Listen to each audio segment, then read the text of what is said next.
Well, we have breaking news to start off the show tonight. After 43 days, the government shutdown is finally over.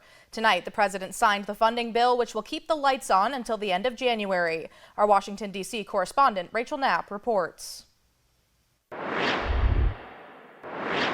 After many days of Republicans and Democrats pointing the finger at one another, the government has finally been reopened. Now, Democrats are still upset with some other Democrats who supported this measure from the Senate, which then sent it over to the House because this provision did not include some of the health care provisions that they wanted to include in this. But Republicans are saying that they are breathing a little bit easier because the government has finally been opened. On a 222 to 209 vote, the House passed the Senate's version of the continuing resolution.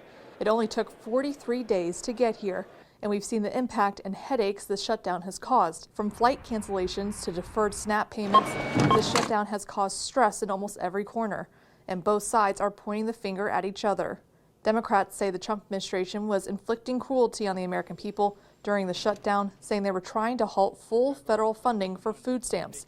Democrats tried to hold their position on including an extension of the Enhanced Affordable Care Act subsidies, but a handful of Democrats in the Senate claimed this was the best deal they could get for now to reopen the government and then later work on the ACA. But those are set to expire by the end of the year, which could cause premiums to increase. Republicans are pointing the finger at Democrats for the shutdown. They say that this would have kept funding levels at the same until they worked out a more long-term deal later on. On the Hill, a Republican House member we heard from says he doesn't want to do any more short-term deals like this moving forward. We need to get back to full year appropriations, doing it, funding the government for a year at a time, because anytime you do short-term anything, short-term plans yield short-term results, which leads to a greater chance of failure. Longer-term planning, especially fiscally, needs to occur more here in D.C.